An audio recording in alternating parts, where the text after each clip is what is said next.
Imagine this, a dark, lonely road at night. Suddenly, your headlights catch something in the gloom. It's huge, man-sized, with glowing red eyes and massive dark wings. It takes to the air silently and vanishes into the night. What did you just see? This isn't a scene from a horror movie. For dozens of people in the 1960s, this was a terrifying reality. This is the story of the Mothman. Our story begins in November 1966, in the small town of Point Pleasant, West Virginia. The area, known as the TNT Area, was a former World War II munitions site, a sprawling collection of abandoned bunkers and overgrown woods. It was the perfect backdrop for something strange to emerge. On the night of November 12th, 5 men were digging a grave in a nearby cemetery when they saw something they couldn't explain. A large, winged, man-like figure soared over their heads from the nearby trees. They were spooked, but this was just the beginning. The sighting that truly ignited the legend happened just 3 nights later, on November 15th. 2 young couples, Roger and Linda Scarberry, and Steve and Mary Millette, were driving through the TNT area. As they passed an old, abandoned power plant, Linda Scarberry gasped. In the shadows, she saw 2 enormous glowing red eyes. They were hypnotic, she later said, like car reflectors. The eyes were attached to something big, at least 6 or 7 feet tall, with a shape like a man, but with huge folded wings on its back.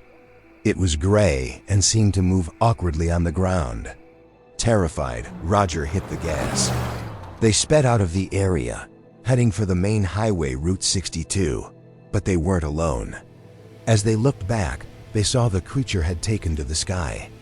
It was flying right behind them, its massive wingspan estimated at 10 feet, keeping pace with their car even as they pushed it over 100 miles per hour. It didn't flap its wings like a bird. It just glided effortlessly. The creature followed them all the way to the city limits of Point Pleasant before veering off into the darkness. Shaken, the 4 went straight to the Mason County Sheriff's Office. Sheriff George Johnson knew these couples. They weren't known for pulling pranks. He listened to their story and later said, "I've known these kids all their lives. They'd never been in any trouble and they were really scared. I took them seriously." He and a deputy followed the couples back to the TNT area, but they found no sign of the creature.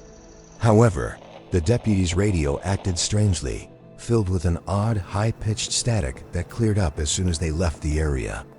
The very next day, the local newspaper, the Point Pleasant Register, ran a headline, "Couple see man-sized bird ...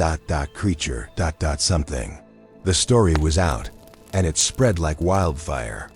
An unnamed journalist, thinking about the popular Batman TV show at the time, playfully dubbed the creature Mothman. The name stuck, and then the floodgates opened. Over the next 13 months, from November 1966 to December 1967, over 100 people reported seeing the Mothman. The descriptions were remarkably consistent. A tall, humanoid figure, gray or dark in color, with a huge wingspan and, most unnervingly, those large, glowing red eyes. It was almost always seen at night, often near the TNT area. But sightings also occurred in other parts of the county. Let's look at a few more of these chilling encounters.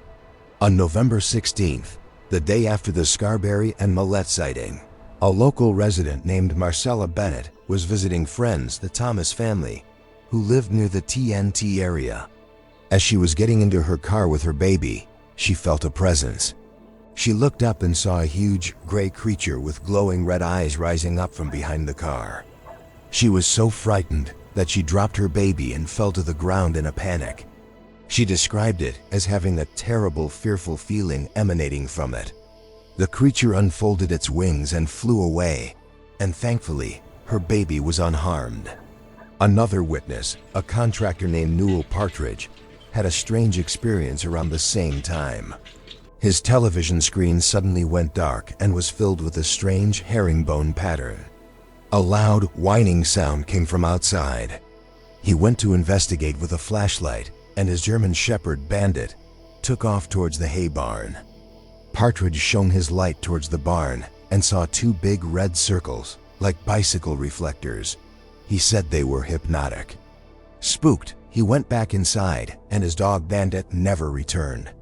Partridge was too afraid to go looking for him that night.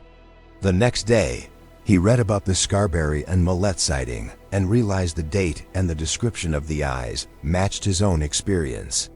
The Mothman wasn't just seen by a few isolated individuals. It was seen by groups, by families, by people from all walks of life, construction workers, housewives, and even pilots. Some pilots flying out of Gallipolis, Ohio, reported seeing a large winged creature flying at high altitudes.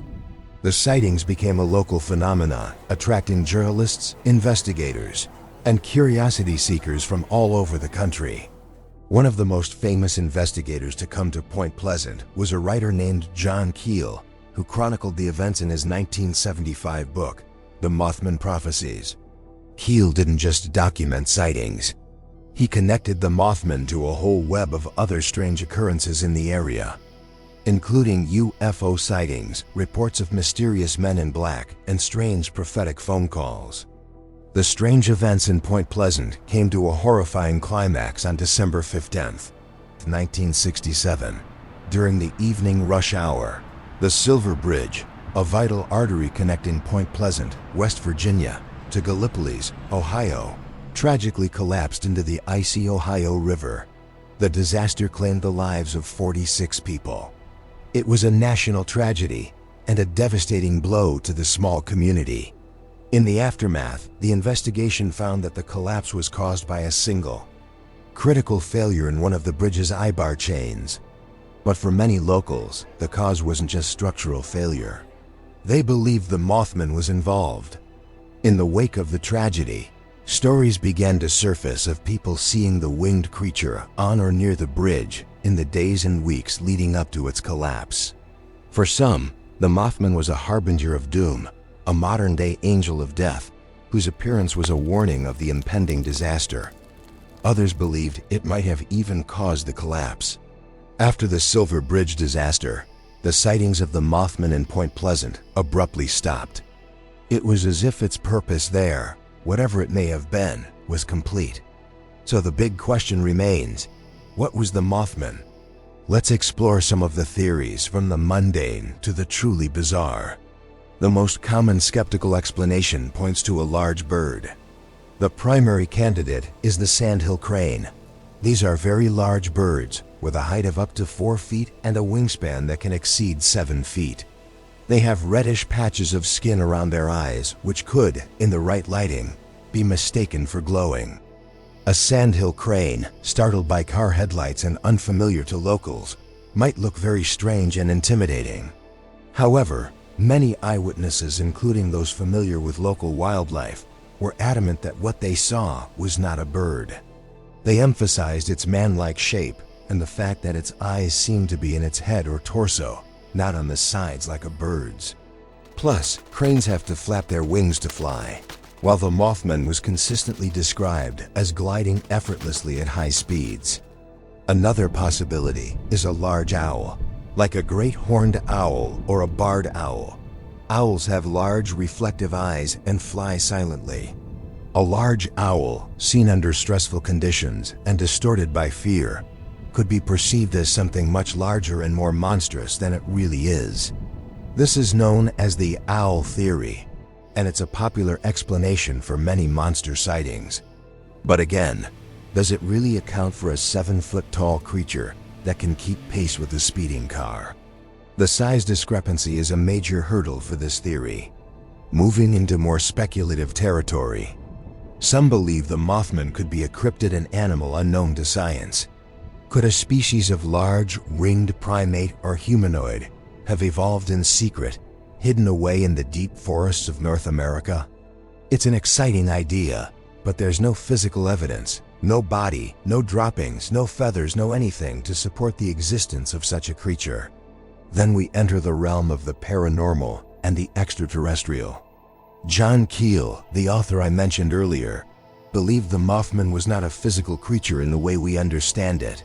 He proposed that it was an ultra-terrestrial, a being from another dimension or a parallel reality, temporarily manifesting in our world.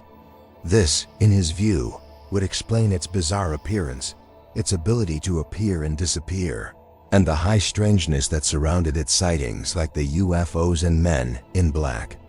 This theory connects the Mothman to a much wider tapestry of unexplained phenomena. Another popular theory is that the Mothman was an alien being. Were the red eyes mechanical sensors? Was it a scout from another world, or perhaps a pet that escaped from a visiting UFO? The TNT area was a hotspot for UFO sightings during that time, so the connection isn't entirely random. And finally, there's the idea that the Mothman was a supernatural entity, a demon or an angel. Its appearance as a precursor to disaster has led many to see it as an omen, a modern-day Grim Reaper. In this view, it wasn't there to cause the disaster, but to warn of it. The creature's terrifying appearance was a reflection of the terror to come. The story of the Mothman of Point Pleasant is a perfect storm of eyewitness testimony, local folklore, and high strangeness. Whether it was a misidentified bird, a creature unknown to science, an interdimensional visitor, or a shared local delusion, it has left a permanent mark on the town and on the landscape of American folklore. The legend lives on today. Point Pleasant has embraced its most famous resident, hosting an annual Mothman festival and even erecting a life-sized polished steel statue of the creature in the center of town. The Mothman has become more than just a monster story. It's a mystery that touches on our deepest fears of the unknown, the line between reality and illusion, and the possibility that there are things in this world just beyond our understanding that occasionally cross over to give us a terrifying glimpse. So next time you're driving down a dark, lonely road at night, keep your eyes on the shadows. You never know what might be watching from the darkness with glowing red eyes. Thanks for joining me on this deep dive into one of America's most chilling legends. What do you think the Mothman was? Let me know your theories in the comments below. And if you enjoyed this video, don't forget to like, share, and subscribe for more mysteries. Stay curious.